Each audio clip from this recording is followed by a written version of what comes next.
What's up, y'all? This is RVS. This is ROD, aka Rated R. And we are the We Coming For You cast. And we talk about pro wrestling from a black dude's perspective. Tell them what they can expect on this here podcast. Oh, we gonna give you all the raw and dirty and everything black from AEW, WWE, Impact Wrestling, and any other wrestling in between. If you want your wrestling unfiltered, uncensored, and you want it raw, you need to subscribe to the We Come For You cast. Right here on SOLC Network. All right, welcome back to Thrones Be the Game. We are back in the building discussing Game of Thrones, House of the Dragon, Sleep, and you want me? I know you've been getting mad, giving your government name out, so I ain't gonna give your government name out no more. But man, thank y'all for joining me again. Raven says, I guess she's texting me to make sure she's like, I will be back after my Alaskan voyage or whatever she's on right now. She's on an Alaskan voyage. Hey, the pictures look fantastic. The scenery looks amazing. I'm actually a little bit salty. I'm not gonna lie. And they popped up into Seattle to see A. So I was yeah, because that's the Alaskan cruise comes out of Seattle, so it makes sense. Look at. Gotta get my money up, dog. I said, cats outside living. I got nothing to say about that. All right, we're on episode 4? Yes, sir. Yes, sir. Yeah, episode 4. Title episode is, hold on. I'm sure I have it pulled up there. Well, y'all know what's going on. It'll be in the show notes. Y'all know what episode is when y'all going to show. All right. So we lead out. Shout out to you, Sleepy. I want to let you jump off with this beginning point where you put all the different kids that was wrecking shop in all of the Game of Thrones. Yeah. So because we had the coupling scenarios going on. It was the Bachelorette, baby. They were doing the Bachelorette. Hey, so, man, Steve, I'll let you take over that part because I mean you put up a great meme earlier showing was it Blackwoods? The Blackwoods. Yeah. Hey, man. So I want to call them backwoods, like a backwood, like the backwoods. Hey, bro. Hey, he got some pimp in him. But they had a bunch of dudes lined up, bro. Like I'm talking about all different ages. All the great houses came out because young Targaryen now gets to pick her husband instead of being forced into a marriage. She gets to pick. They ranged in age from grandpas to fucking 10-year-olds. So, hey, little dude got up there, young Samwell Blackwood, or Backwood as you call him. Yeah, the Backwoods. Yeah, and little Samwell, you know what? That's one of my favorite Game of Thrones names. Shout out to Samwell Tarly from the other Game of Thrones. But Samwell was a bit nervous. I'm pretty sure he's about 9 or 10 when he was addressing the princess, the queen to be, and he was getting heckled. You know, the young dude. Dude said something out of pocket finally after she was like, I'm out. She like was ready to dip. She like, no, you a little boy, I'm out. And you know, he was like, thank you for hearing what I got to say. And he did a gangster. Then he's like, all right, that's cool. Like I shot my shot. The man was like, hey, I came, I shot my shot. You said no, it's cool. Dude in the back got to talking like wild trash. He had been heckling him the whole time, but he got to really that's talk their out. Rivals, man. Remember in the books, that's their rivals. Yeah, so they got beef. He know what's up early. Like, So little dude got to teenage dude, like 17, 18-year-old dude got to talking out the side of his neck, and motherfucking Samwell pulled that sword out, he unsheathed. And dude, was with it. Dude, like, all right, you can. I'm about to kill you. Man, Samwell fucked that nigga up, bro. That nigga, and he gonna come. We will see him again as an adult. No, because he's a first man. His family is a first man, like the Starks. Yeah, like they are. He has the blood of the first man in his family. He's no bitch. Once, is it Rhaenyra? Am I pronouncing her name right? Yeah, Rhaenyra. When you read the books, you just make up pronunciation. So once Rhaenyra, yeah, exactly. We didn't know into this. I didn't know to this. Yeah. Once Rhaenyra is an adult and shit really get to popping, young Samwell gonna pop back up on that ass because he a G. Right. Hey, and he So, don't fuck with that house bracken, boy. He don't fuck with that house bracken. the niggas Like, soft. look, They it's Bloods soft. and Crips. No, they soft. But my man, hey, he killed him early within like 10 minutes of the show. Like a nigga was dead. It was beautiful. So And they played it so smooth. It was just the murder in the background. Like you just saw him bladed and see him pull back out. You know, like okay, it is what it is. Like they didn't even focus on it. It was just, oh no, I bladed him. I bladed him. Like that's what happened. Like you didn't know who survived. It was me. Like I won. All Rhaenyra's heard was and she turned around and a grown man was falling to his knees, slain for talking trash. It was a perfect example. She might need to rethink that one, Sleep. Like she was I gotta be honest with you. You know what? I mean, we've all been in a situation where you've been on your campaign and somebody's been, you know what I'm saying, low-key hating on it. You know what I'm saying? That was the visual representation of what you feel in that moment. It's like, bro, what are you doing here? You know what I'm saying? Especially somebody hating on you that like on a woman that people think that you shouldn't be getting or they think you shouldn't be getting. Right. Yeah. No. He wasn't even closing her.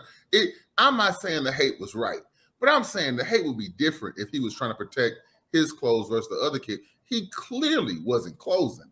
So all the other stuff was unnecessary. Like my man, he was crashing and burning already. Like she was like, all right, let's wrap this up. He had fumbled the bag from go. He had already fumbled when he wasn't his age, and then he was stuttering. I mean, he a kid. He a little kid. And you know, he was stuttering. So you didn't even have to hate. That's just hating for no reason.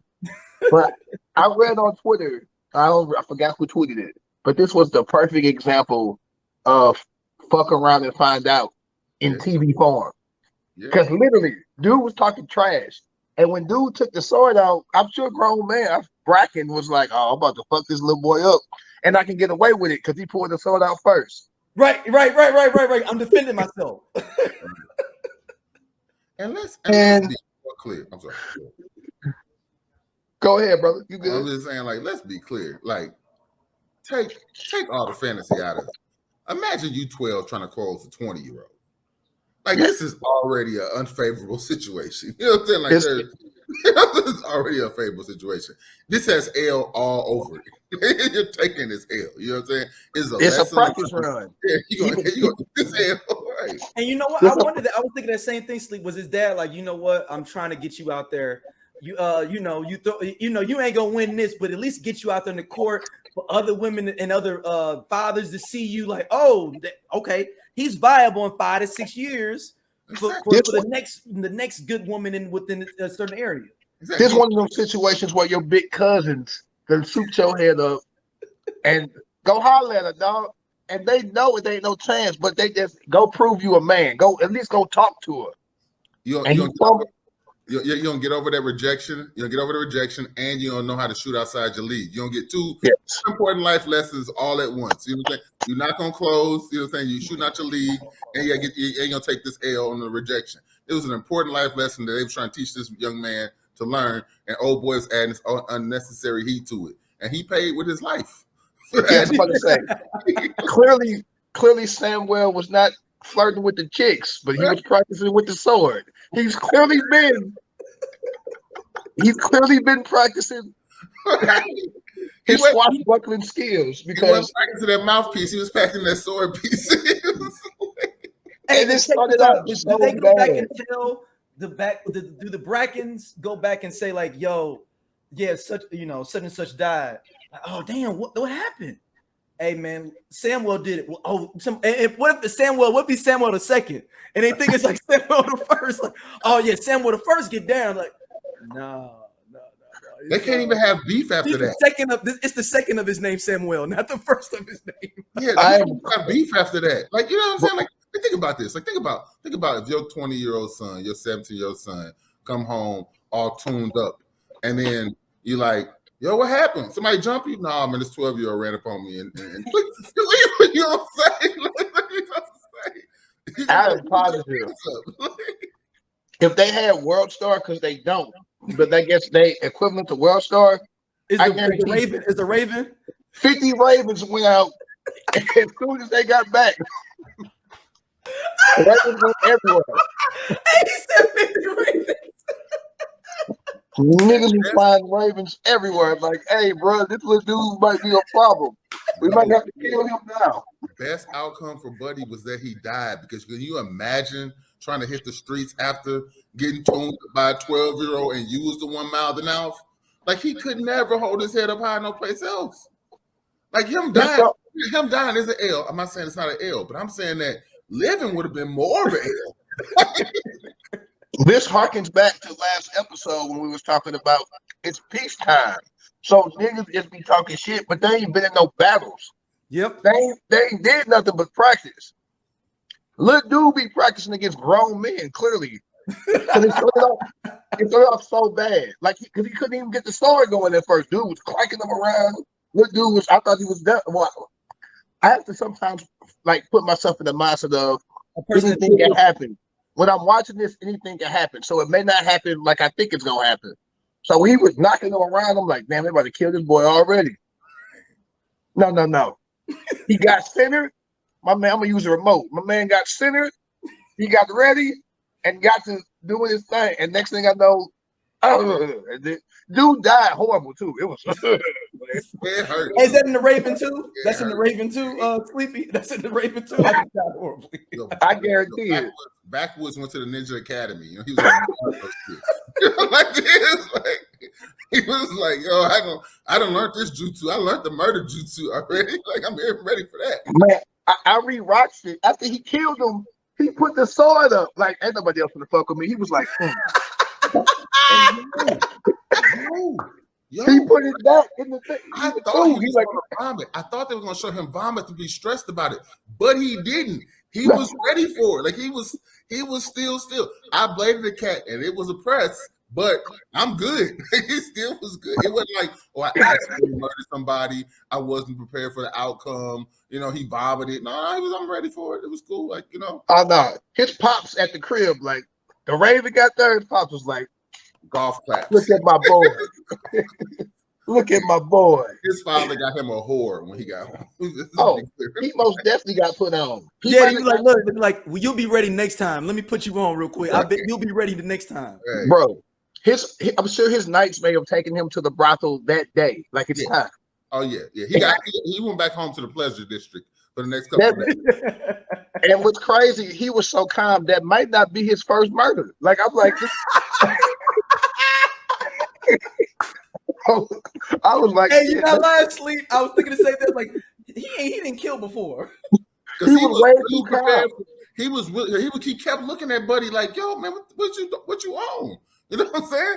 And then at a point when he couldn't take it no more, he went straight to Blade. He's like, yo, we gotta blade this out. Like, he didn't get bladed. Like, Jonan was not his thing.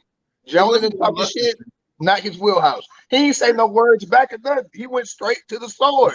Yeah. He didn't say bitch ass motherfucker. Like, he didn't cuss or nothing. He was just like, guess it's time. Yeah. I love it. It's that the whole. That was my favorite part of the episode. No, it is. That's why I love this part. That's why I was so. But no, the funny part is did his dad tell him, like, if you pull this knife, you better use it. Like, when somebody say you pull a gun, you better use it. He was like, this is what Dad said. If they talking shit, pull your shit. I don't want to get no Raven back that they was clowning your ass. I just imagine a bunch of grown 50-year-old, 30-year-old men going back and being like, seriously scribbling. This motherfucker Blackwood ain't no bitch. And you know that's what they was doing back then. They was just saying it a little bit more eloquently, like, yeah, Sir Blackwood, we have to call him Lord now because he just took out. Let's be clear. All the chicks from 12 to 10. But that's what. All fathers got all the 12 to 10-year-olds on his radar from now on. He might be up to 16-year-olds. Like, he might have got pushed up a little bit. 20 is a bit much. 20 is a bit much. His 20 is in these streets right now. That was to me. This is one of them episodes where it was needed and I understood it. But that probably was my favorite part because it got real. It got real Westeros after that. And they shot it so beautifully because they didn't focus on. They focused on Rhaenyra when she's walking out, and you had to take your eye off of where the camera was focused on to trip off what was happening in the background to appreciate it, which is a really clever thing. Because sometimes Game of Thrones, they be hitting you over the head with shit. You know what I'm saying? Mm-hmm. And so, like, I would say another thing. I'm moving the bar a little bit, but like how Aegon's fingers are gone. They never really focused on it, but you have to trip off of it. You got to just trip off of it, yeah. Yeah, he's going through it. My man, Aegon going through it right now, bro. He got lesions and shit. He ain't healing. Fingers is missing. He's just not really a good king, in all honesty. And you're right, from last episode, that throne is whooping his ass. And he has a disease of some sort too. I don't know. I think he's got like leprosy, or he's got to have like something like that, man. Yeah, he got some shit from. Yeah, you ever seen Kingdom of Heaven? No, I have not. Oh wow, in Kingdom of Heaven, it's an old ass movie. It's dealing with the Crusades. Okay. The motherfucker who like is the king of Jerusalem or who is running Jerusalem, this nigga got to wear a metal ass mask because he diseased up as fuck. And like, even though they beefing with the Arabians, them motherfuckers still be like, hey, we gonna send some physicians to see you. Cause nigga, you fucked up. Like, okay. I feel like he got that. Like he got some biblical, old school European disease. And what's that movie called again, Sleep? It's called Kingdom of Heaven. It's really good if you haven't seen it. Orlando Bloom is in it. It's dealing with like how Jerusalem kept changing hands between Christians and Muslims and the war that was going on over 200 years back and forth. Yeah, and that shit, it's actually really good. But anywho, never seen it. Check it out. Do we think that Aegon has grayscale or some earlier form of it? No, it ain't grayscale. He just because the crab eater had grayscale. The crab eater got grayscale. Like he was straight turning into a lizard. Like that nigga. So Aegon got some leprosy. Might be the closest thing to what I can think of. He just gets. He got monkeypox. I don't know. He fucked up. He got monkeypox. He's fucked up. Clearly. And then it's like it's crazy because I'm starting to see that Rhaenyra is like, yo, this is all fucked up.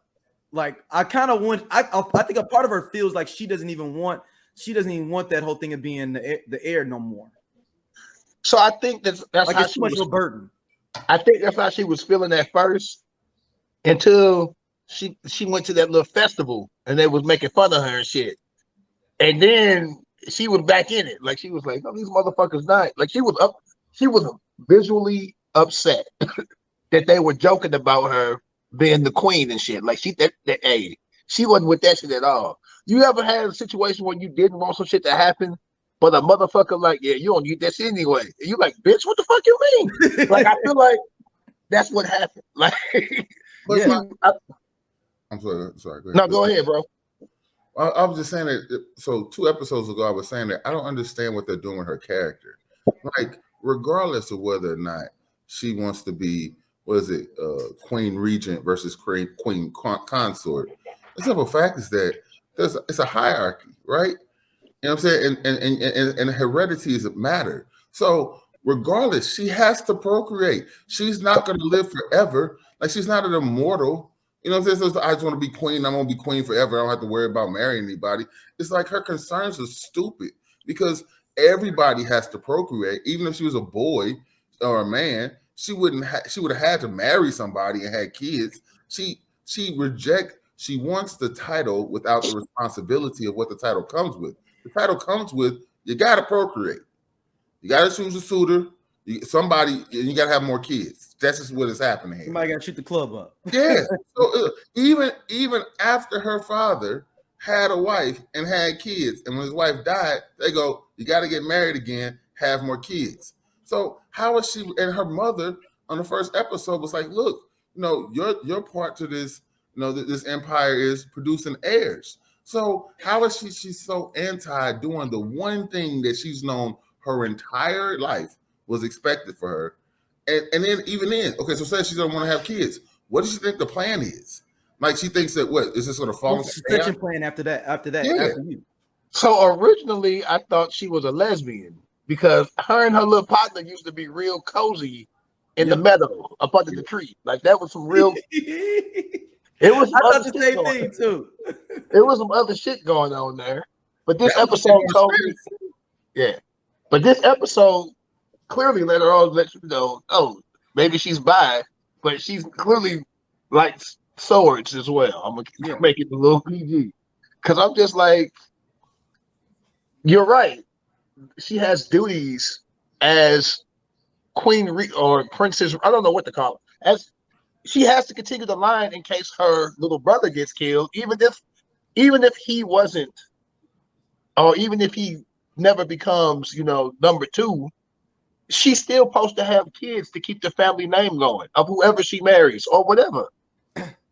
But then I was thinking maybe it's because her father didn't do what he was supposed to do. Because he was supposed to pick a wife. It wasn't supposed to be a wife to like strengthen things. He made the worst decision ever and picked someone that he thought he loved or that he may love. So maybe she like, well, if he could do it, I want to pick somebody I care about. But then that's still fucking silly and goofy because you're already on the He sat there to talk to you while you just did models. You was making models and she would sit there and talk to you. But that was his second wife. And also the thing is she's complaining about it. So in the scene that she complains about to her father, she's acting as if her ability to marry somebody and procreate is unique to her because she's a woman. It's not. It's not, because he had to do it for everyone of the lineage. So it did. So she's complaining about something that's not a burden she bears as a woman. It's a burden she bears as a royal. This is true. Yeah, she's also childish. I'm gonna say that too.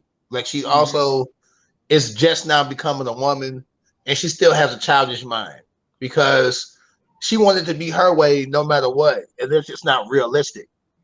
Because again, once you become queen, if you become queen, you have to have an heir. Yeah.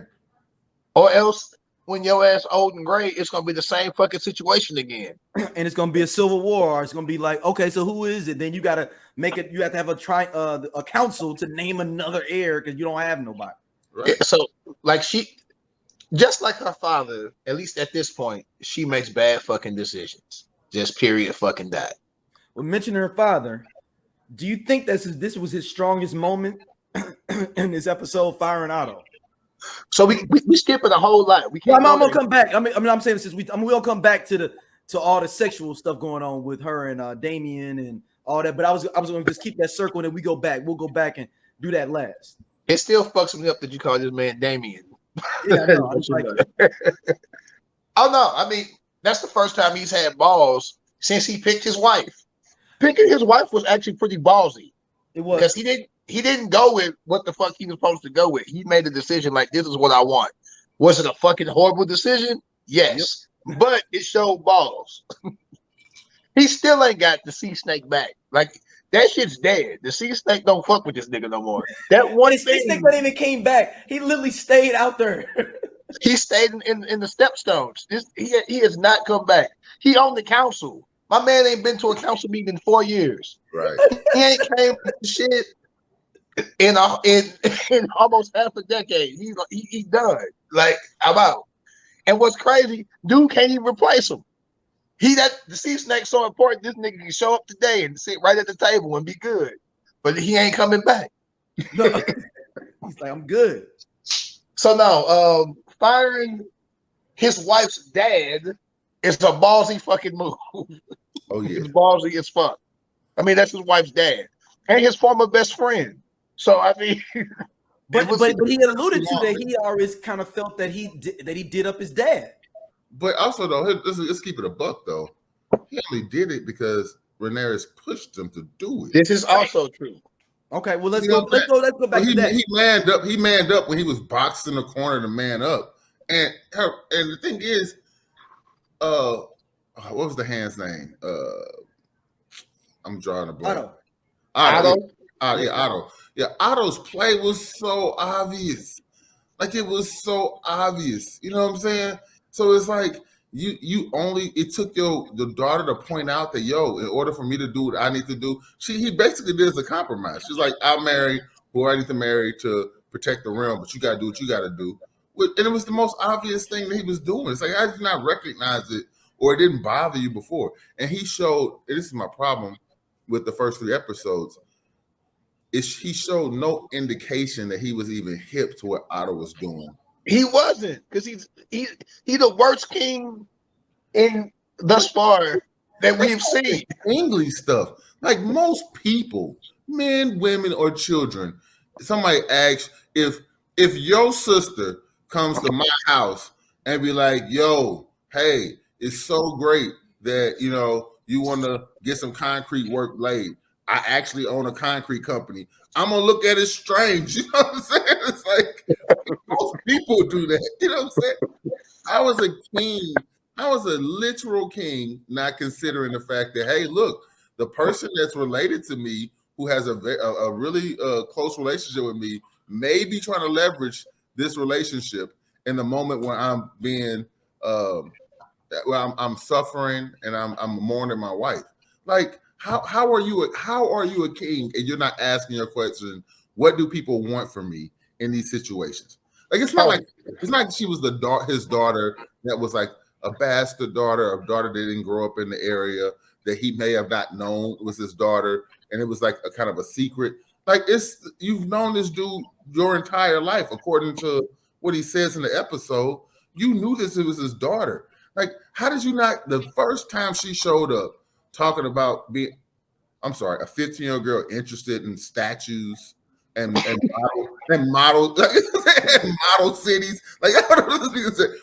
The hand of the king daughter shows up in a model statue a couple hours after your wife dies. You don't see this play. Like, it was a couple hours, bro. It was the same day. She showed up. If the wife died at 5, she was there by 8:30. Talking about, hey, let's play Battleship. What are we talking about here? Like, it wasn't smooth, or like, at least Tyrion had some game about him. You know what I'm saying? He would get a couple different people to make these moves, or have a couple different moves away. This dude was like, yo, your king's wife died. He had, let's be clear, the king had to have his wife cut open to save his child, and both failed. And then that night, the hand of the king's daughter shows up like, yo, you're probably in a bad mood. You want to sit and talk? No one sees this play? Like, this is not like, what are we talking about? This is a sledgehammer. That wasn't a scalpel. No. Viserys, I stand on him being the worst king and making the worst decisions of anybody we've seen on either show. And that's a good question. No, listen. That's including Joffrey and all of them. Like, Joffrey and Robert too? Because Robert wasn't really. Ned was running stuff for real. Ned and the council. No, John Aaron. Huh? Yeah, John Aaron for most of those years. I gotta ask. Even. Sorry. Go ahead. No, I gotta ask this question. I want you to talk, but I ask the question. I want you to tell me how Aegon is worse than Joffrey. This how Aegon is worse than Joffrey. Joffrey was a kid that was thrust into kingdom because his father died. So he already was making bad fucking decisions as a kid. Like, he just wasn't all there. Clearly, incest had fucked him up. Like, he was already mentally unstable. Like, he just was, and a little bit sadistic. Like, but Joffrey was also a child. Little bit sadistic. Yeah. Okay. Wait a second. I can't stand Joffrey. I'm not defending him. He was horrible. No, he's not more sadistic than Ramsay. No. We not even gonna talk about Ramsay. We just talk about the king. Okay. Yeah. Go ahead. Aegon is 60. Like, he's a grown ass man. He's a grown ass man. What's messed up is he's only supposed to be like 38. Right. Yeah. True, but he look. Hey, black don't crack, but them motherfucking bananas is getting real ripe. Is that man looks? He lived a long life. Like at 38, we be on some struggle bus shit. Bro, I'm 41. If I was aging like him, I'd be walking with a walker. Shit, he fucked up. Well, I'm the senior citizen on this podcast, so I'm not gonna tell you my age. But no, seriously. Aegon, I'm gonna give Joffrey a pass because Joffrey, He wasn't like 18, right? What, 18, 19 or something? But what's worse, he wasn't even really gonna be in charge. Like his grandfather and mother was gonna try to run shit. And then once he said Tywin was basically running everything, right? Yeah, but once he said off with Ned's head, Joffrey was like, no, I'm really the king. Like Joffrey, that's when Joffrey flexed his muscles. Joffrey flexed his muscles early. He was like, fuck what my mama talking about, fuck what my grandpa talking about, kill Ned, I'm running shit. So he also had more balls than Aegon. Because I mean he went against his mother and grandfather. You saying that he made his own decisions, you feel like? In the moment. Oh, Ned wasn't supposed to die. He was supposed to go to the wall. If Ned doesn't die, the whole war of the 7 kings might just be 3 kings. It might just be Stannis' little brother, and maybe oh my god. And maybe Theon going out there to the Greyjoys. And possibly the Greyjoys.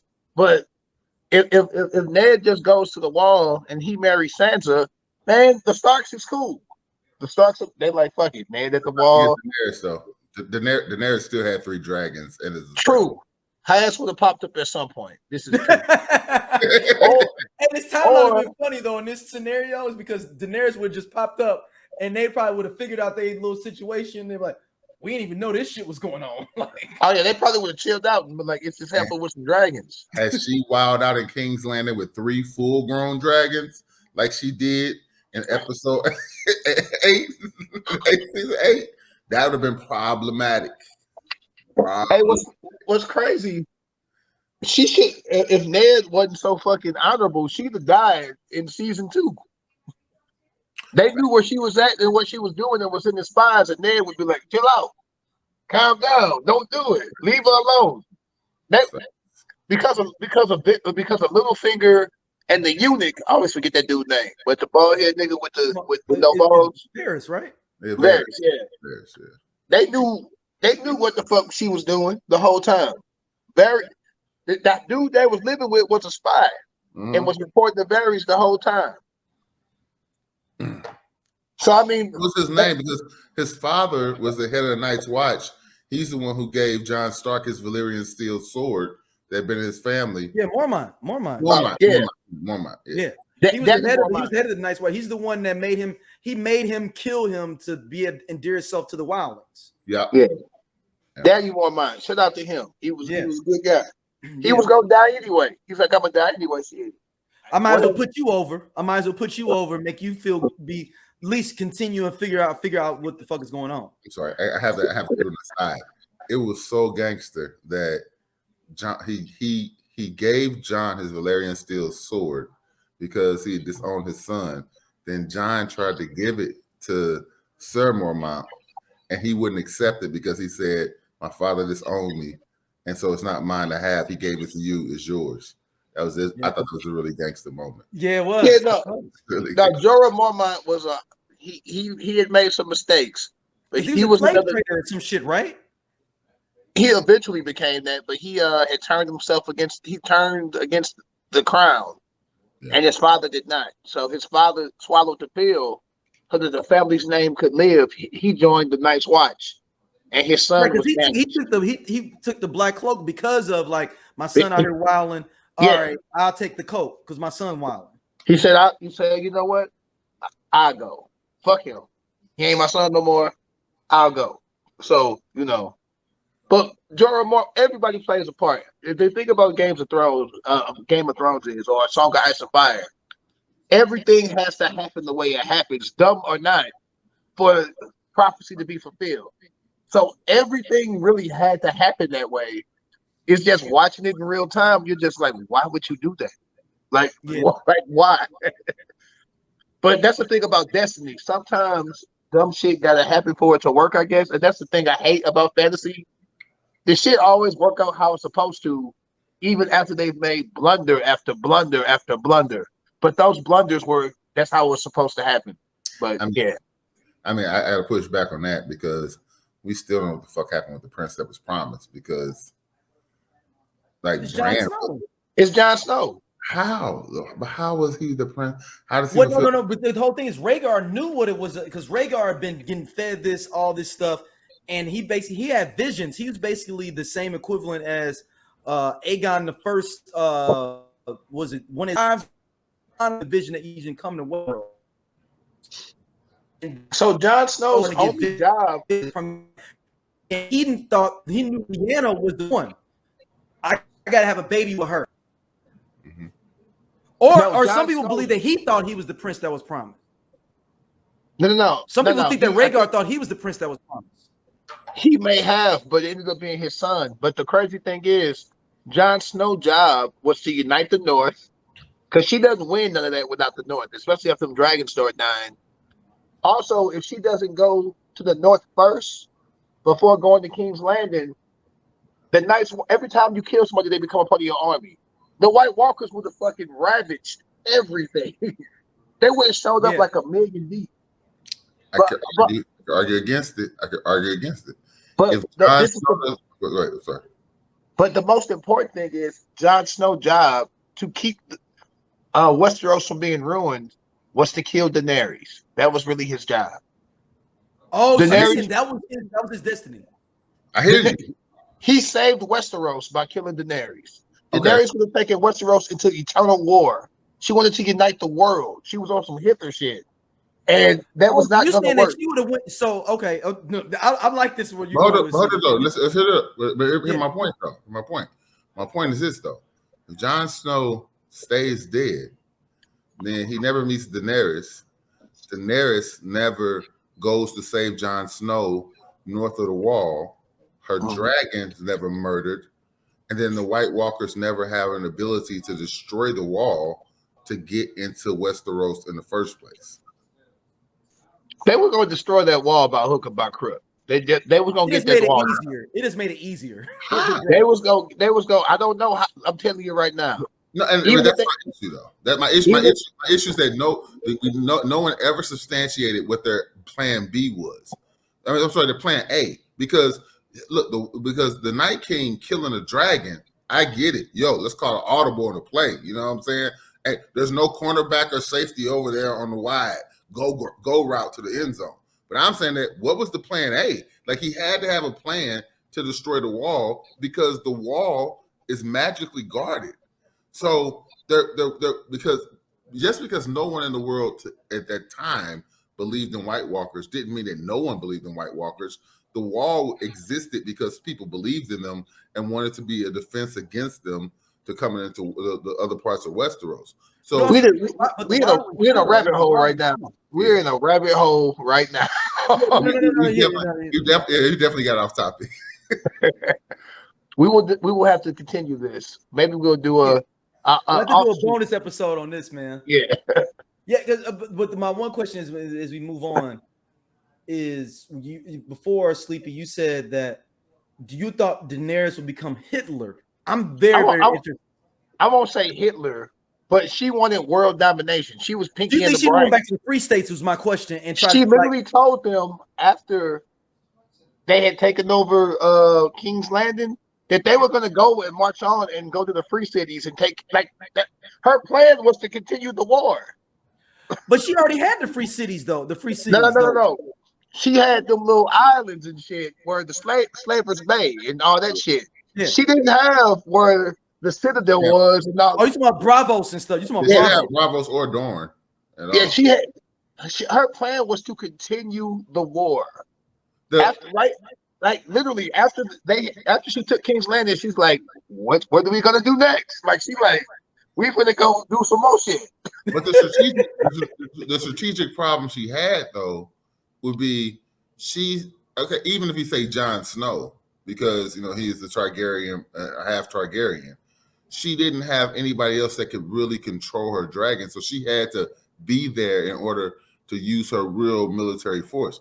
Because as great as the Dothraki were, the Dothraki weren't invincible, and they got tired. They're still people. Like they were like a magical army.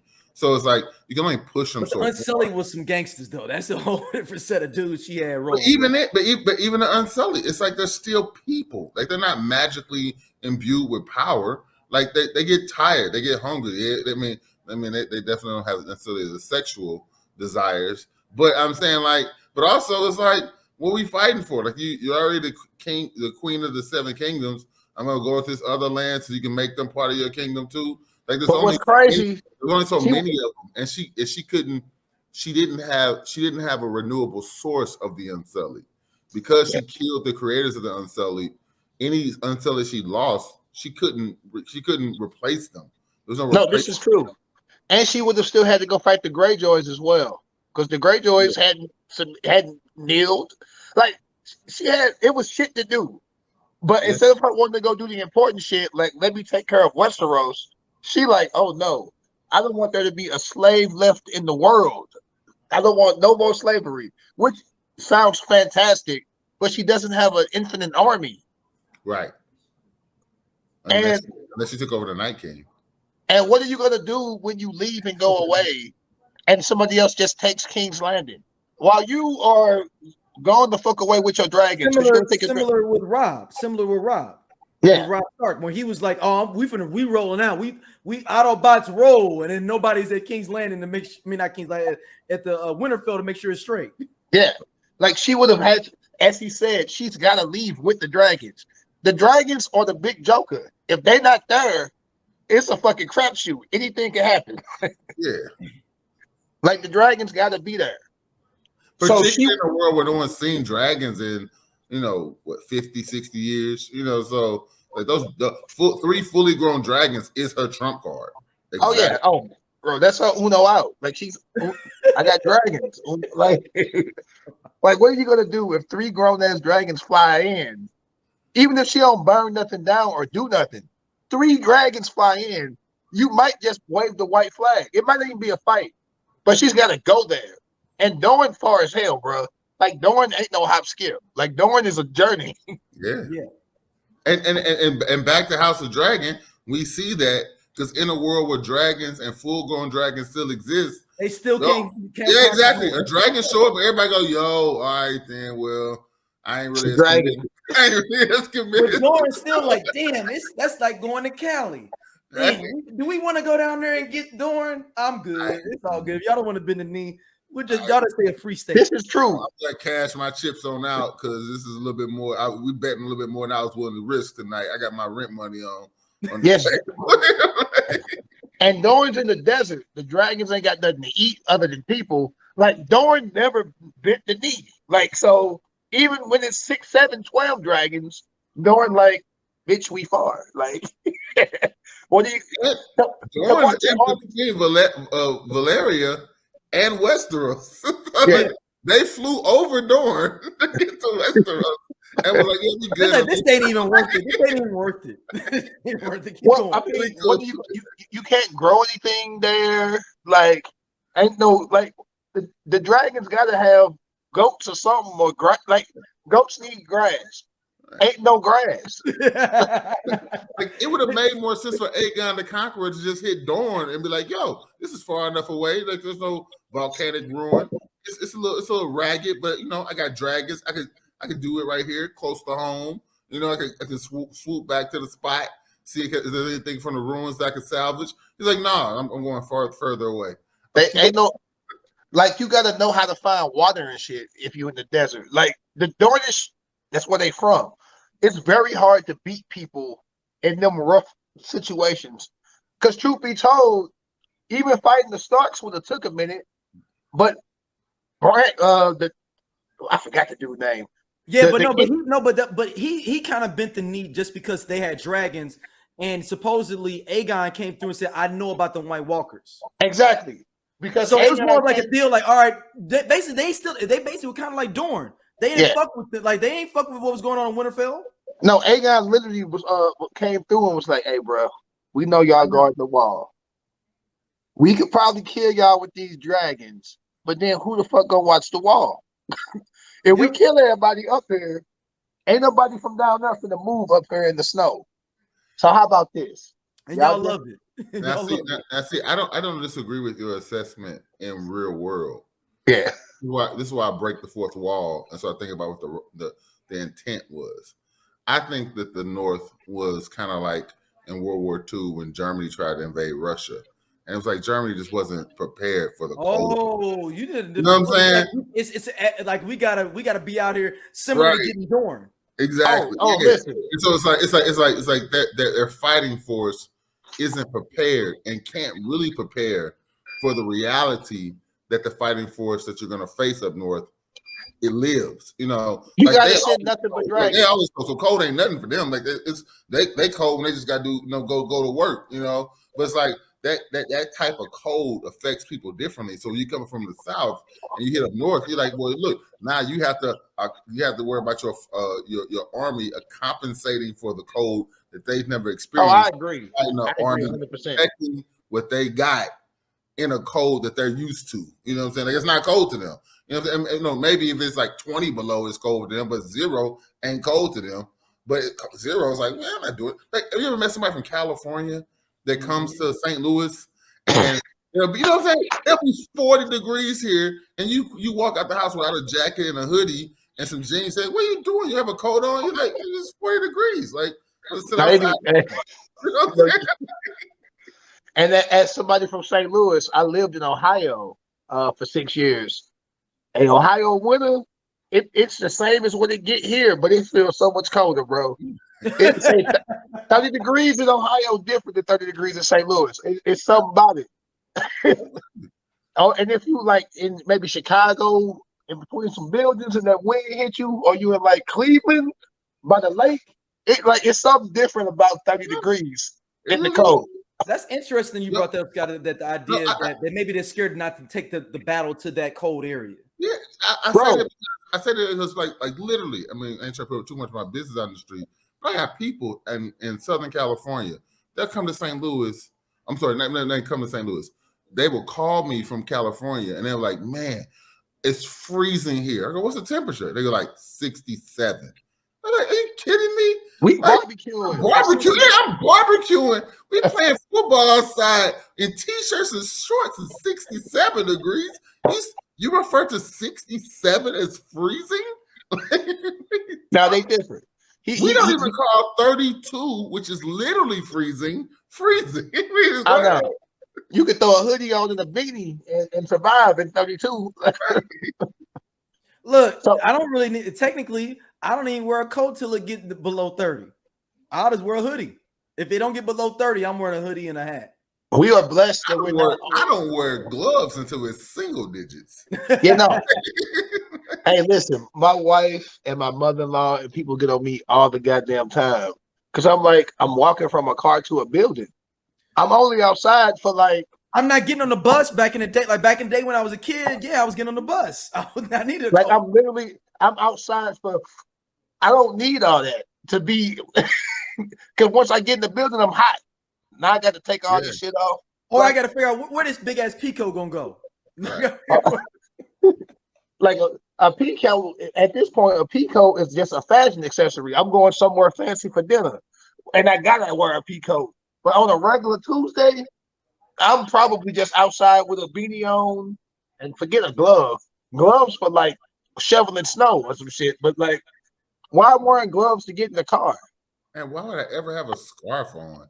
A scarf that's is a fashion accessory. That's a fashion accessory. I'm tying my scarf into like an ascot. I'm not actually wearing a scarf because I keep my neck. It's a fashion statement. It's an accessory. I don't do anything now outside long enough that a scarf is actually necessary. If I'm outside that long, it's silk. Okay, it's flowing on me. I'm trying to be fly in this situation.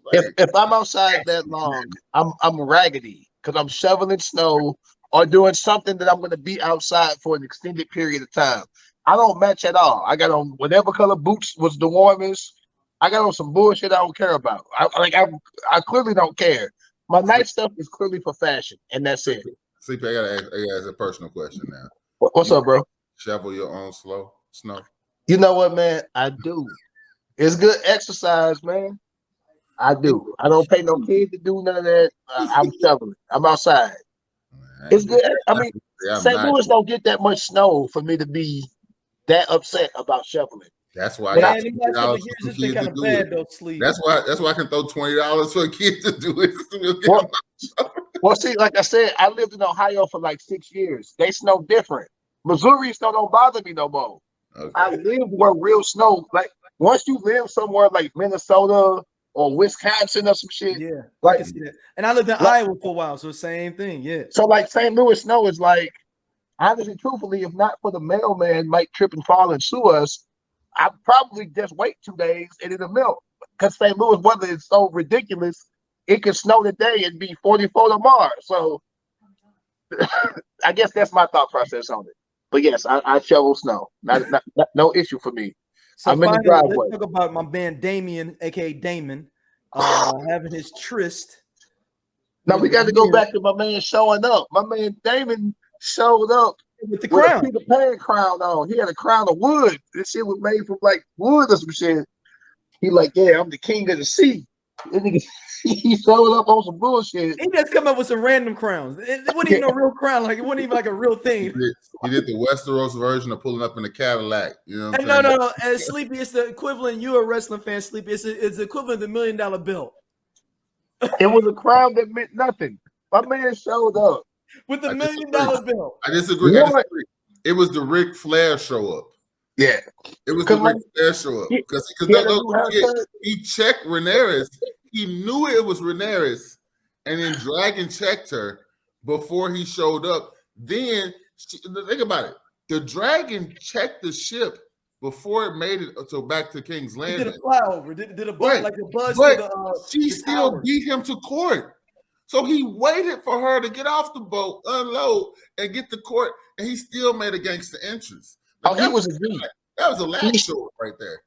My man had what we call a storyline change. He showed up with a new haircut, a fake ass crown.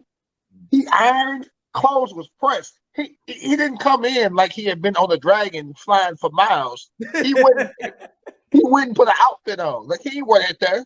My man bought school to a black school. Like he bought a fit with him. He bought a fit with him. He put it on. He had it pressed the night before. He was like, "Yo, I'm gonna cut their hair with this." He had the shoes, the socks, the whole fit set out the night before. Well, hold on, but please, what you said earlier, Corliss still didn't show up. Corliss still was like. So listen, Corliss is. My granny used to say so back in the day. God rest her soul. It's an old black saying. You may or may not have heard it. Viserys has tore his drawers with Corliss. Viserys' ass is out, and it ain't no fucking saving him. Like Corliss is through with that dude, dog. Like Corliss is done. Like ain't no making up. Damon can be like, but that's my brother. Corliss like he ain't shit to me. Like that's Corliss.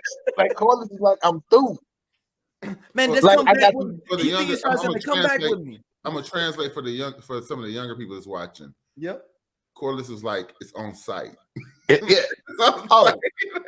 If he catch Viserys outside, it don't even matter if the Kingsguard is there. Corliss is either kill or be killed at this point. Like, and Corliss know if he come back to King's Landing, it won't be Viserys that'll get him got. It'll probably be Otto.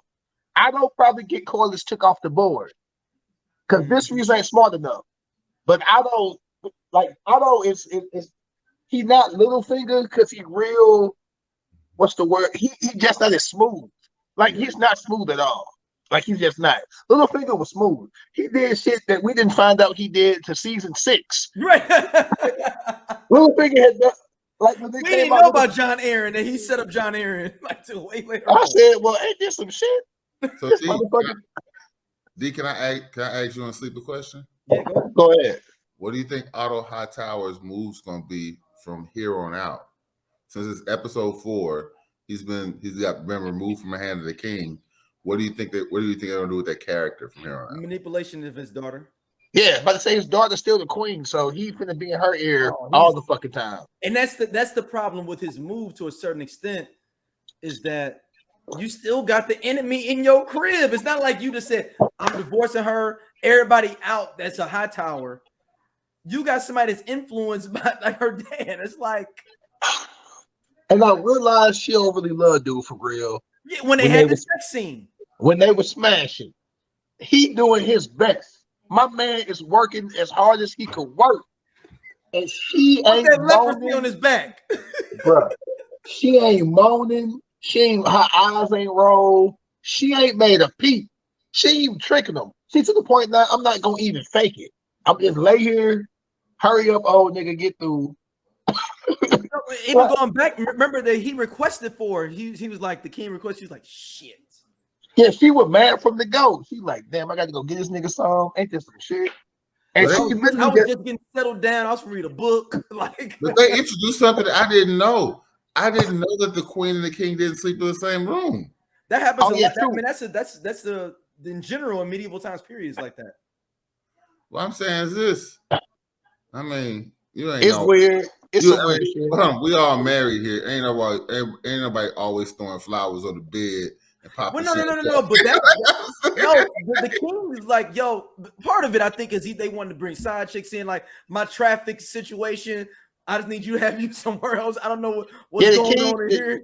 Like, most kings, like Robert, had other shit going on. Right, so I needed traffic going on in the same room.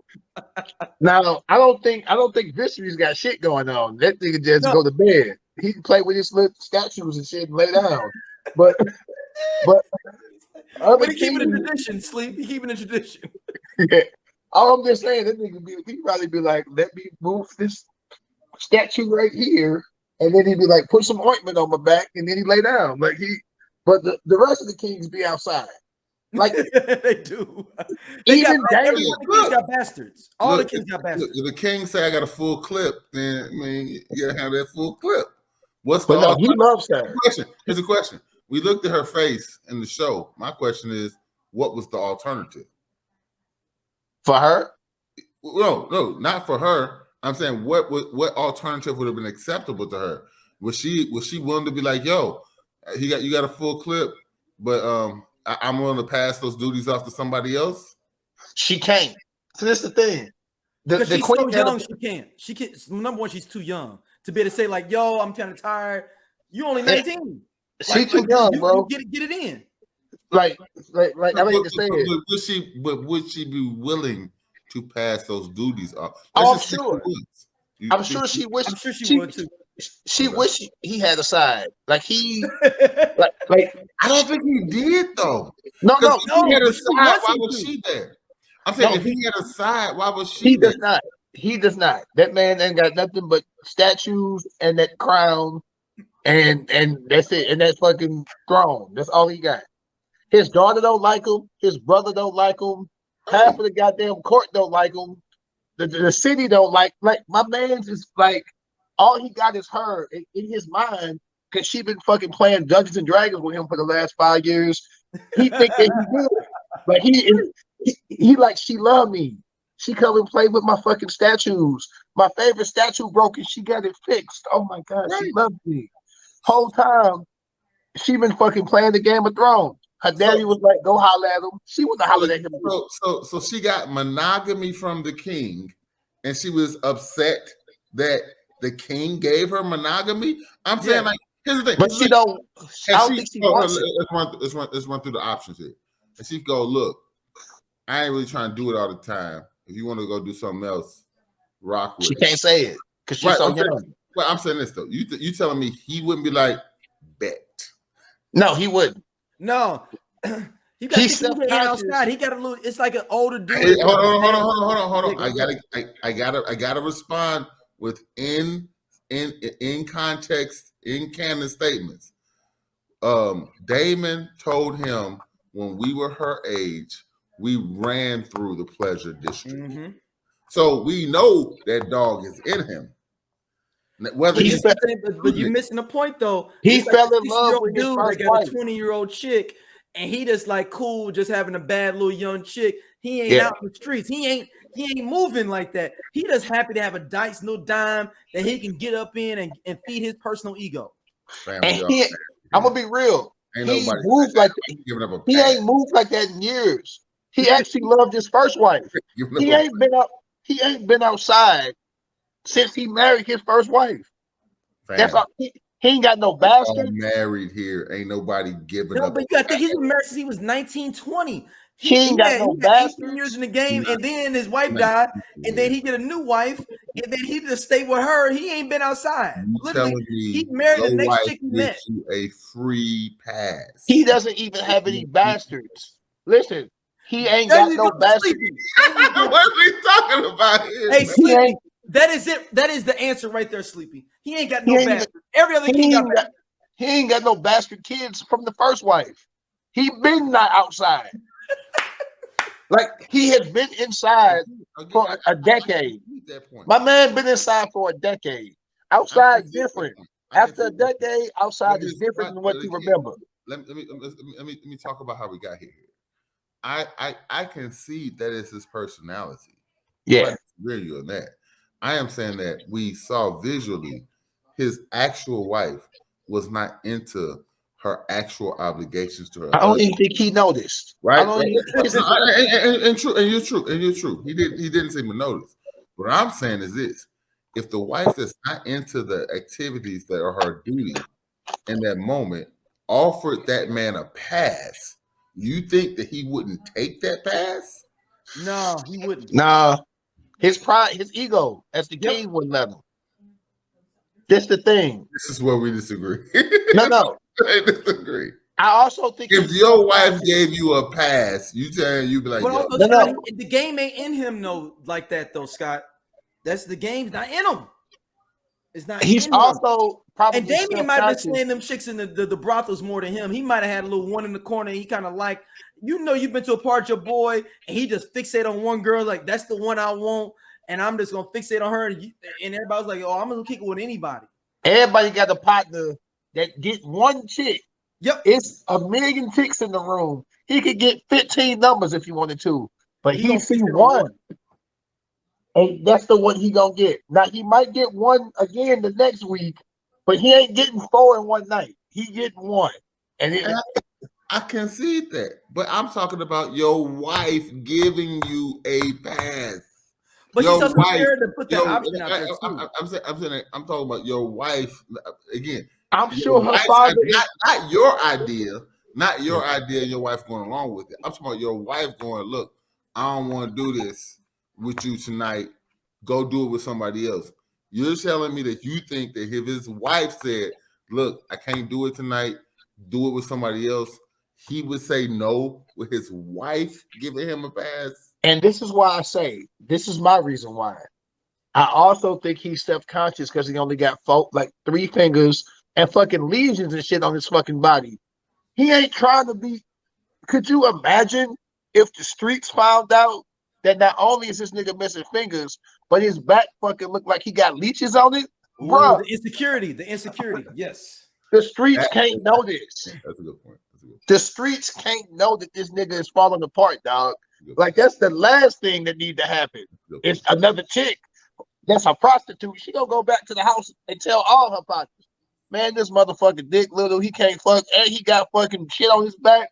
Like, it's gonna be bad. And he got 3 fingers. Like, it's fucking silly, man. God damn. No, can you imagine the gossip in the brothel when she get back? Man, Clarice gonna get back and be like, man, the king on some bullshit. This nigga back look like potted meat. I don't know what's going on. I ain't trying to have no hot take, but I'm saying that he is the king. Off of her head is an option. True. But this ain't about it. I'm saying, like, yo, off of her head is an option. Like, that ain't his style, though. Have impunity in these decisions. Like, what no one's gonna question is a king having a whore killed. Like, if it's a high stakes person, you know what I'm saying, a lady, you know, an owner of land, no one's gonna question a king having a whore killed. I'm just saying. I'm not saying I don't think that's his personality. That's Joffrey. Joffrey killing everybody. Like, all the whores are dead. Just call me Joffrey.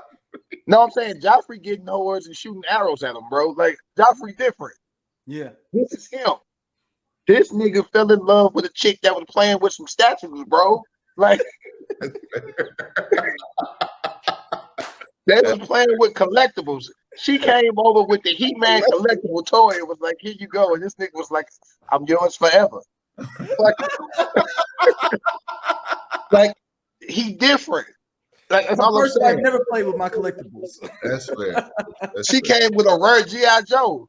I got motherfucking Sergeant Slaughter, baby. And he was like, shit. Gave him the he like, here, you have the kingdom.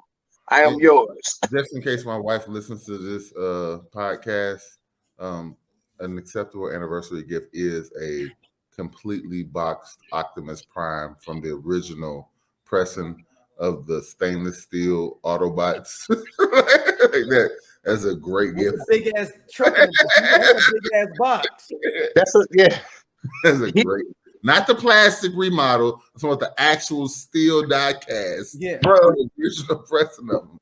You named the fantastic figure. She showed up with this shit. That was like, here. He was like, oh my God. That is so great that you got that fixed for me. I said, this fucking simp ass nigga here. He the worst king ever. We've been talking for an hour. We still got like yeah. We just got one more topic. Let's get into Rhaenyra and Daemon in the brothels doing their thing, you know, and then he basically turns her on to basically like go slut out other people. Basically, I think that's what he's basically saying. I think he punked out. I think he got a hot and bothered and was like, if her daddy find out about this shit, this gonna be a problem. If he'd have did that shit behind closed doors, he'd have knocked it off. But they in a room full of motherfuckers. You see somebody snitch. The streets was talking. That's interesting because she was actually a paid snitch for Otto. Yeah, Otto got snitches. I'm sure the brothel got snitches. So Daemon wanted that. This is a question I got for y'all. Did Daemon do that on purpose? Because he know that people be snitching. No, he know people be snitching at the brothels. Everybody know. It's like I'm already. It's like being at the strip club. People know if I'm at the strip club, I'm good. But I bring somebody else that's never there and they wilding. Oh, it can get back. Like he did on purpose to try to mess up the kingdom.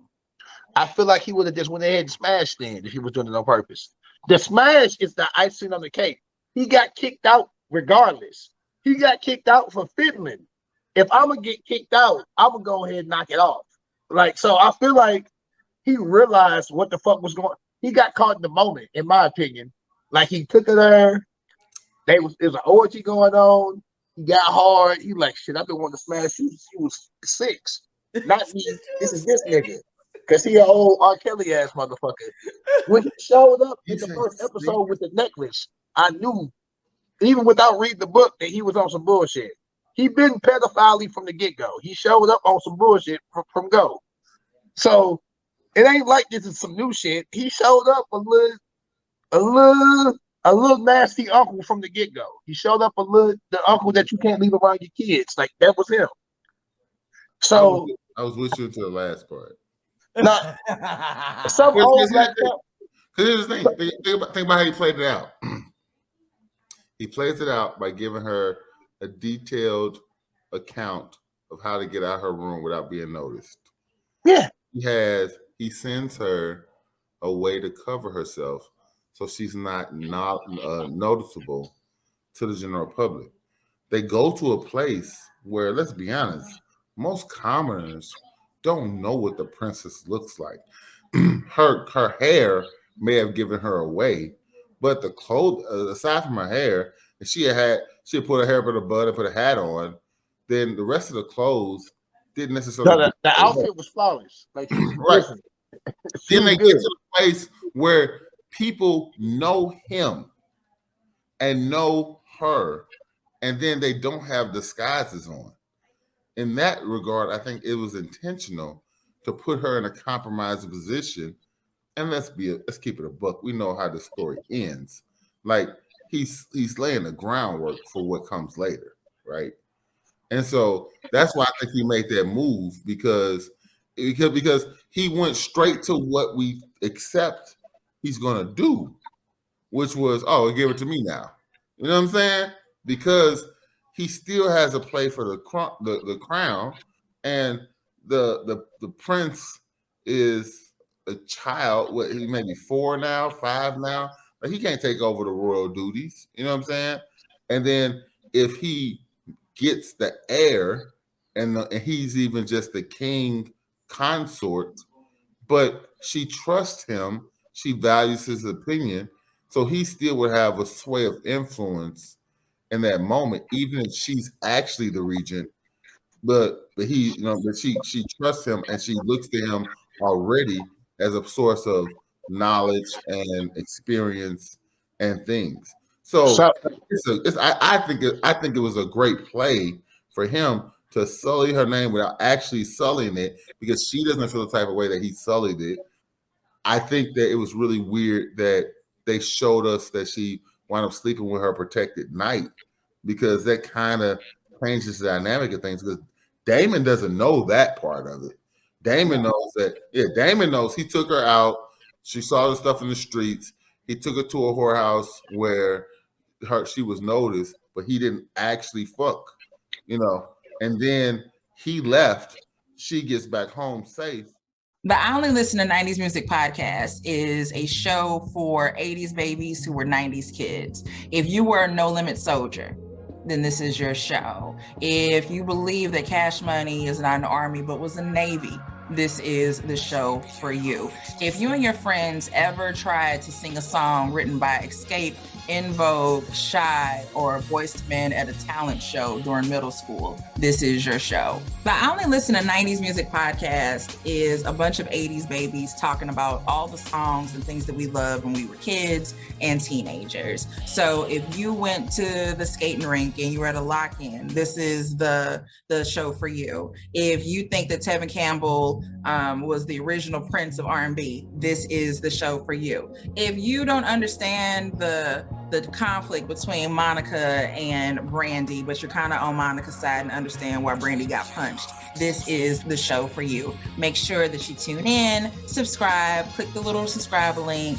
We're here. We're going to talk about all things 90s music. This is the show for you. In the time between time, 2 years later, or whatever. This is kind of a quick little vignette of what's happening. Because they are like literally killing the Crab King doesn't just give you the stepstones. You still got to kill all of his art. Like a lot of shit's been skipped.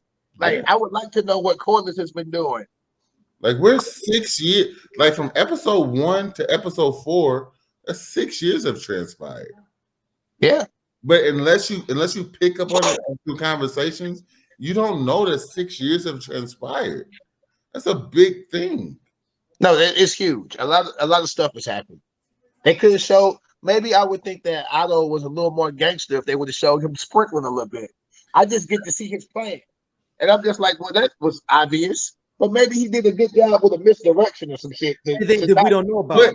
But for me, that's what makes it weird, because it took the king 6 years to figure out that Otto was scheming. That's the problem. The problem is that when I do the math, everything becomes weird. Well, he's an idiot. Just keep in mind the king's an idiot, and then that'll make everything be better for you. He's just not that bright. We all got a partner. At least I know I got a couple. I got a couple actually that are sucker for loves and believe anything that they fucking see. You fucking show them this, they going with it. Like they ain't worried about what's in your other hand. You can walk up on them with one hand behind your back. I got a rose for you.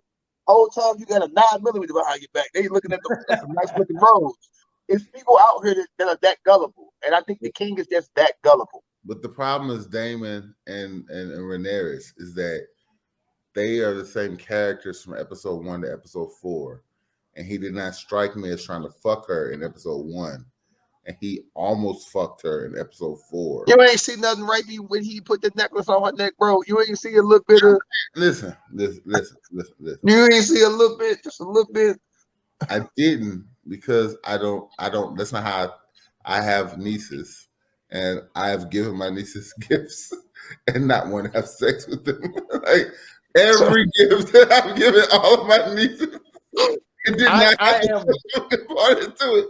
So I did not consider that giving his niece a gift that was expensive was a sexual component, because in my life, giving your family members gifts. Nice gifts doesn't mean that. You have this to is build correct. me. You have to build me up to that, and that's my problem I have with the series in general. Is that I know where it's going to go. They're doing a poor job of building up that tension to a place that's uncomfortable for most people. They're doing a poor job of building up that tension that's uncomfortable for people because when you establish a relationship in the beginning, most people are not thinking it's going to go to a weird place. No. Okay, this is true. I read the books. I'm again, some personal information. I went to Egypt in 2019.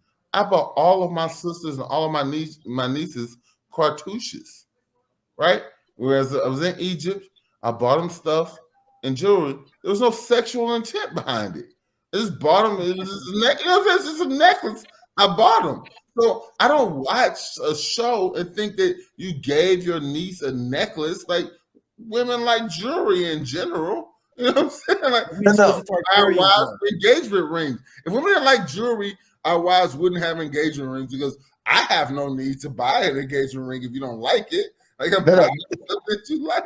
You bring up a very good point, and I think it's because I read the books and I know it's gonna happen that I expect it to happen. I mean, I saw two. I did too. It was just weird because they didn't build the tension up properly. I saw a brother and sister smashing in the first episode of Game of Thrones. Like I saw a brother and sister at the end of the episode smashing. So I'm not surprised by nothing at this point because that fucked me up. Even seeing it, I thought they would clean it up for the TV show. I didn't think that they would go into that on the show.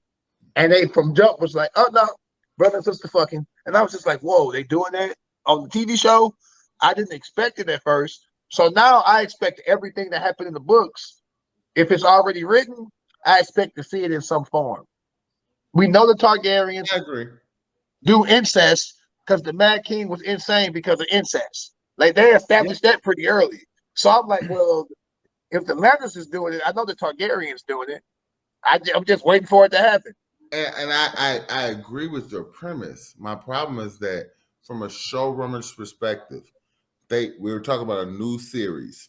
Someone has never read it. I get you. Exactly. And I'm saying is this. The first 3 episodes do not prepare you for the escalation that happens in the 4th episode. It's a big escalation. You're right. I'm saying the first episode, you see an uncle doing some out-of-pocket stuff on the throne and giving his niece a necklace. In the second episode, you see the uncle being out of pocket with her father and then getting banished for doing so. In the third episode, we do a time skip, which again is a problem I stated earlier. And in that time skip, the uncle is doing some shit that he shouldn't have done, stole an egg he shouldn't have stole, and then was unwilling to kill his niece in order to keep that egg. In the 4th episode, he's trying to fuck. That's a huge escalation. Like making doing something that made my niece uncomfortable and then want to try to fuck is a huge escalation. They did it in 1 episode. Like it's weird. Like I accept that the book. You know what? I can't argue that. I can't. It happened in these episodes. I'm filling in the gaps, and if I had never read the books, I probably would be like, "What the fuck is going?" I was actually taken aback watching the episode, like, because I forgot that it was a time jump. So I'm thinking she like 14, 15. Like I was watching the show. I was watching with my wife, and I was just like, "Whoa, they doing this shit." And my wife had to remind me. She was like, "Well, she grown now," and I was like, "No, that's still fucked up." Like I'm like, you like, damn, it's 4 years on top of the other year or 2 that was before that. She like 20. That's all I'm saying. I'm saying is that they don't overtly tell you there's a time skip. They subtly and passively tell you about the time skip, and then they drop all this extra information on you, and you're like, "What the fuck, man?" Like if I went to the bathroom if I went to refill my drink or grab another or add to my plate. And by the time the episode is playing, I missed the small statement that says it's been 4 years since this happened. Like, you're not actually, you have to drive into me that there's a time skip that happened here to introduce the things that you're introducing. If you're introducing things that we all can accept, then you don't have to drive into my head there's a time skip. If you go from the last time I saw these two characters together, one was like, murder me or don't, and give it back to me. And then they're at a whorehouse trying to have sex in the next episode. I need an explanation as to how this happened. Because again, what you've shown me, they haven't seen each other since then. So how do you go from I'm gonna take a chance on you won't kill me to you want to fuck me in public at a whorehouse? That's not how people work. Like, we're still human beings, even though it's fantasy. Yeah, human beings work. I mean, that's a wild situation. Period. She a virgin. You just decide I ain't never did it before, but I'm a fuck in front of 28 people. That's wild in itself. Like that's a wild situation. I thought that scene was gonna be a dream sequence or some shit. I'm like, this doesn't make sense. I agree. That scene, it was just really not well put together because I was sitting here like, not only is that your uncle, but you're not in the costume at all. You're you. And you're too nice. It's hella people around you. It's like and you're being too nice because we started this conversation because she was like, I don't even concede I have to procreate. So she went from being, I don't have to procreate, even though everything in her life suggested that she has to procreate, to being, I'm gonna fuck my uncle in public. Like, that's a crazy leap. I need an explanation how you make that leap. You did too much in one episode. Like, you can't go from I don't concede that as the actual proper monarch, I have to procreate, to I want to fuck my uncle in public at a whorehouse. And then because I'm mad my uncle didn't fuck me in public at this whorehouse, I'm just gonna bang the knight that's standing outside my door. These are huge character leaps. I do think they had been building. I do think they had been building tension between the knight and her the whole time. I think they had been building that. Yeah, that had been being built, in my opinion. I think they laid the groundwork for that. Fuck after I was going to fuck my uncle in a whorehouse a couple minutes beforehand, and we're talking about seconds. Like, according to what we saw on the show, she didn't bang her uncle in a whorehouse, walked home, and the first thing she did when she walked in the door was bang her knight. Like, that is a huge character leap.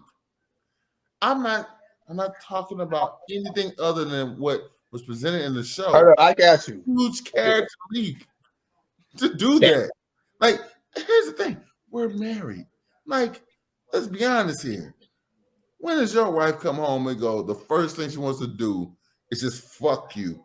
She walks in the door. She wants to take a shower. She don't want to take her clothes off.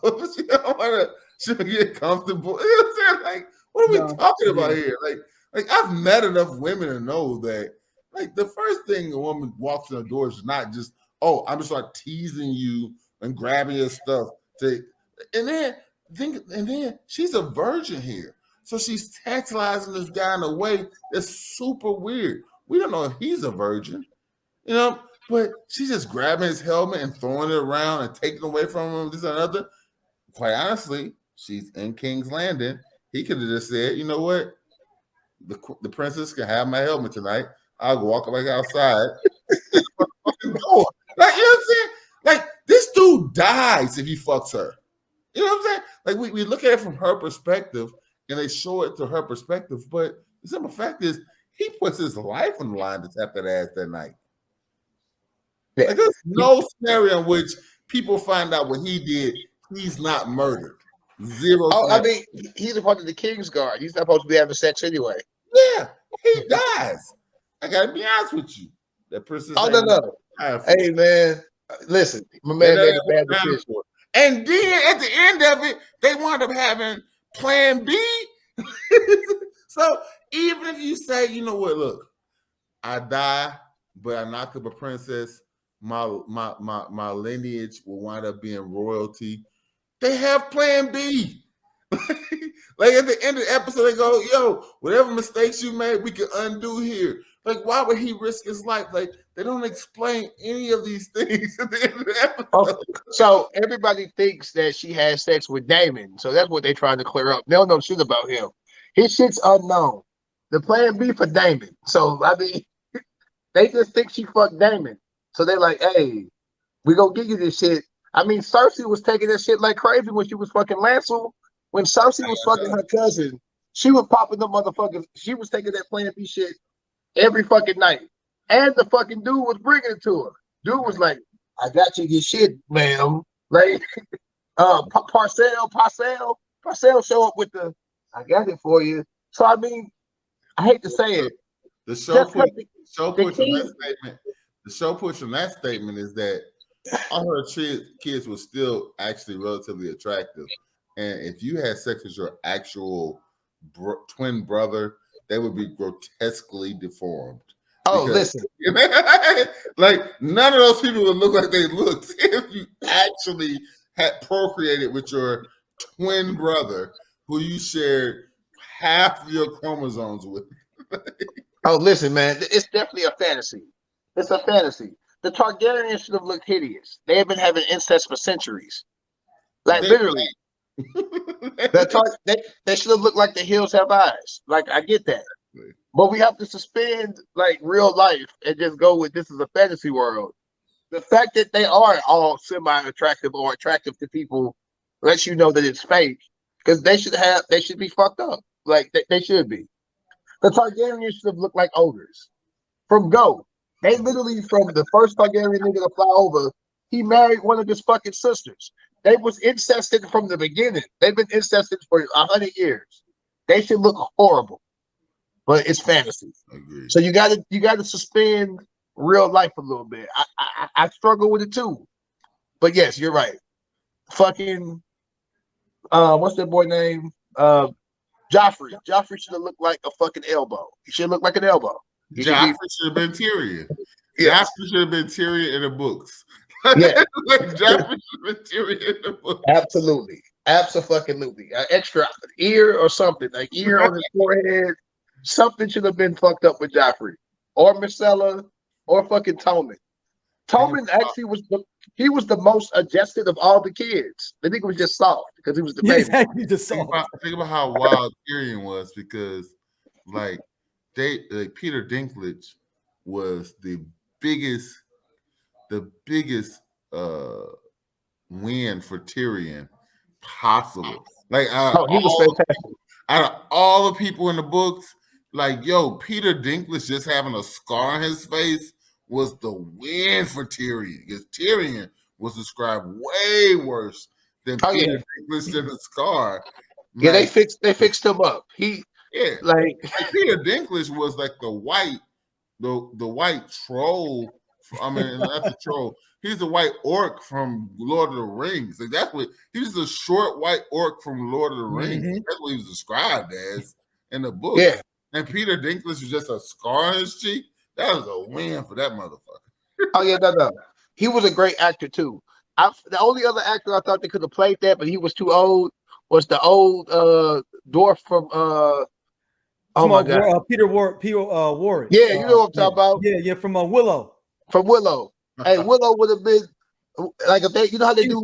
He was too old though, man. But you know how they do. He's also a leprechaun too. He's a leprechaun too. Yeah, when they show like this is who would have played them in the 80s.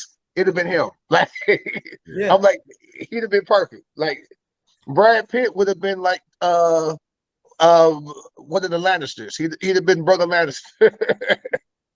Well, man, let's wrap this on up. Gwyneth Paltrow would have been Cersei. Like, I'm past it. They're getting tired. You see how he's doing. It's going on 2 hours. You got to edit this shit up. Yeah. So let everybody know. Where do you want people to hit you up at Pro? I go no hit you up, right? I don't know Instagram, man. I don't have any social media. I'm just good. All right. Where can people hit you up at? You can hit me up on it says gotta go to sleep on there. That's my Twitter. Folks have actually been hitting me up too. and I've been trying to respond. So thank you very much. I don't tweet as much as I used to, man. My workload has been ridiculous at work. So usually I tweet at work, but yeah, white folks got me busy. So I'm gonna try to do better. He sells crack in his off time. I wish I listen. These bills is not playing. I wish I could legally sell crack to pay these bills. But no, hit me up whenever, man. Got to go to sleep with the _ on Twitter. My Instagram is pretty much just my kid, but if you hit me up on there, I'll talk to you there too. All right. Thank y'all. Make sure you hit us up, Lando Cal Pod on everywhere. You can just look it up on there. And we'll be back next week. It's going to be pretty packed next week. Raven will be back. Raven. And we'll have a special guest. Yeah. Raven says she's got a lot to say. She texted me and says she got a lot to say about our meninist ways when it comes to this. That's what Raven's here. It'd be great to have a woman's perspective. I cannot wait to hear what he has to say. We'll have 2 women next week. Yeah, 2 women next week. Yeah. Hey, you might have to mute me, Daryl. Just let me listen. Hit the mute. Hey, no doubt. We'll see everybody soon. Peace. All right, man.